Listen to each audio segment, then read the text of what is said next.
semuanya, Assalamualaikum warahmatullahi wabarakatuh. Apa kabar? Nama aku Anggi dan selamat datang kembali di YouTube channel aku. Video kali ini berbeda dengan video sebelumnya karena aku mau sharing sama kalian tentang perkuliahan aku waktu di MBA ITB.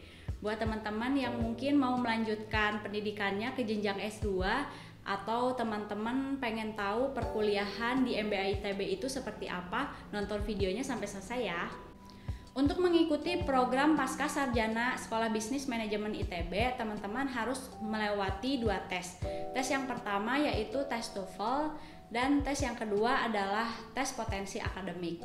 Nanti setelah dinyatakan lulus, teman-teman akan diundang oleh SBM ITB untuk mengikuti sebuah acara open house. Nanti di acara open house itu teman-teman akan disuruh memilih jurusan yang teman-teman minati. Di Pasca Sarjana SBM ITB itu ada 2 jurusan. Jurusan yang pertama adalah MSM. MSM adalah Master of Science Management. Dan yang kedua adalah MBA. MBA itu Master of Business Administration. Master of Business Administration atau MBA itu ada 4 kelas. Kelas yang pertama adalah yang profesional atau bisa disebut YP.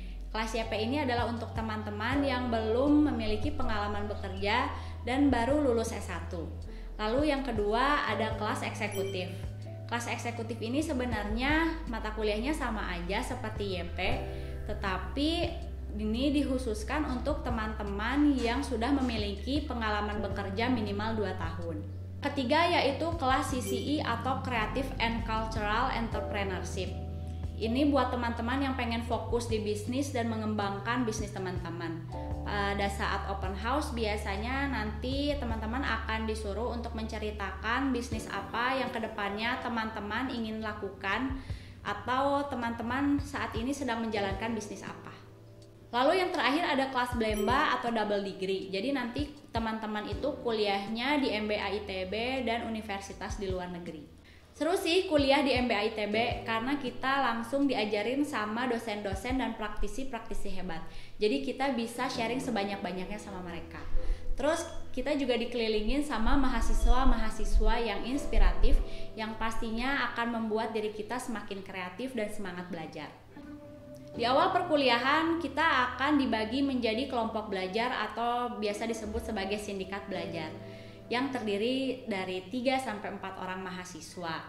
Nah, sindikat belajar ini akan bersama-sama terus sama kita sampai lulus nanti. Jadi biasanya sesama anggota sindikat belajar itu harus saling bantu dan harus saling support.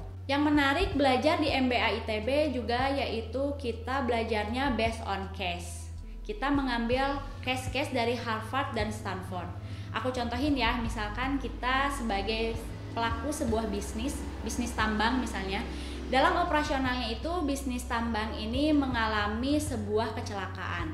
Kita sebagai decision maker harus menentukan bisnis ini mau lanjut terus atau mau berhenti gitu. Nah, biasanya dosen-dosen ini sebelumnya menghimbau mahasiswa untuk membaca dulu case-nya. Jadi pada saat masuk ke kelas, mahasiswa dan dosen tinggal berdiskusi. Oh iya, kegiatan belajar dan mengajar di MBA ITB juga menggunakan bahasa Inggris ya, sekitar 80-90%. Awalnya itu aku memilih jurusan yang profesional atau YP, tetapi dikarenakan di tengah jalan jadwal kuliah aku ini bentrok dengan jadwal mengajar, aku memutuskan untuk ikut kelas eksekutif.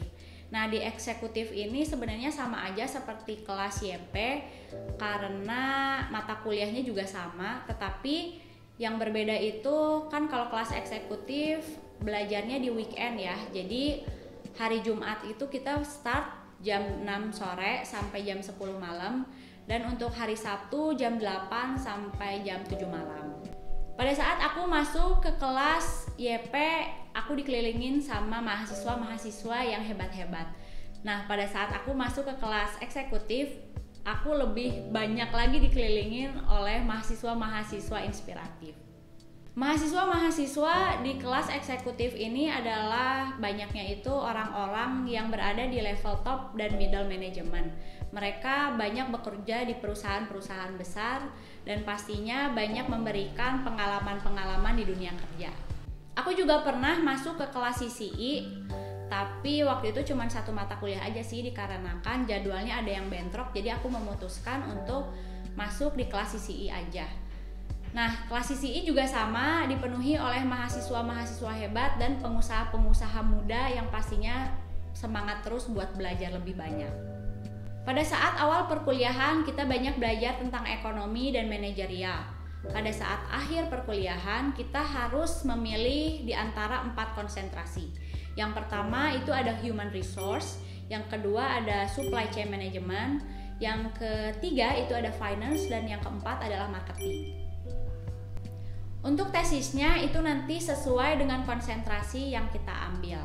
Buat teman-teman yang mungkin penasaran S1 sama S2 itu beda nggak sih? Kalau menurut aku sih beda. Aku inget waktu dulu dosen aku pernah bilang katanya kita harus memanfaatkan waktu belajar sebaik-baiknya waktu pas di S1, dikarenakan nanti pada pas S2 suasananya itu akan berbeda. Betul sih, suasana di S1 itu berbeda. Karena mungkin dari segi umur kita juga jauh lebih dewasa, jadi belajarnya lebih serius lagi, kuliahnya juga lebih semangat. Alhamdulillah waktu pas kuliah dulu aku dikelilingin sama mahasiswa-mahasiswa yang asik, mahasiswa yang baik, mereka support banget, mereka juga memiliki jiwa kompetitif yang positif. Gak ada saling sikut, yang ada kita saling membantu dalam tugas, kita juga sama-sama mensupport supaya cepat lulus dan bisa menyelesaikan tugas tepat waktu dan menyelesaikan tugas dengan sebaik-baiknya. Untuk teman-teman yang pengen lanjutin pendidikannya ke jenjang S2, aku saranin teman-teman harus berpikir lebih matang lagi untuk meyakinkan diri sendiri lagi. Sebenarnya teman-teman itu lanjut S2 untuk apa? Apakah untuk jenjang karir atau ada tujuan lainnya? Jadi harus ada tujuan yang jelas dulu. Menurut aku teman-teman yang pengen lanjut ke jenjang S2 itu harus memiliki tekad yang besar dan harus niat banget ngejalaninnya. Karena sayang banget sih kalau ternyata tiba-tiba di tengah jalan teman-teman memutuskan untuk keluar. Karena dari segi waktu itu juga buang-buang waktu, dan dari segi biaya juga biaya yang dikeluarkan untuk mengikuti program Pascasarjana ini yang pastinya lebih mahal daripada jenjang S1. Buat teman-teman yang sibuk bekerja dan pengen melanjutkan studinya ke jenjang S2, teman-teman harus memiliki manajemen waktu yang sangat baik. Karena waktu kita itu kan banyak dihabiskan dengan bekerja dan kita hanya memiliki sedikit waktu untuk mengerjakan tugas-tugas segunung. Belum lagi kalau ada kuis dadakan dan ujian. Pokoknya teman-teman harus memiliki tekad yang besar dan semangat yang kuat. Teman-teman juga setiap hari harus terus memupuk motivasi agar bisa semangat terus belajarnya sampai lulus nanti. Gimana nih teman-teman, udah yakin mau lanjutin S2-nya di mana? Nah, buat teman-teman yang sudah memiliki niatan yang baik untuk terus menuntut ilmu, semoga teman-teman selalu diberikan kelancaran dan keberkahan. Terima kasih untuk teman-teman yang sudah menyempatkan waktunya untuk menonton video ini dari awal sampai selesai.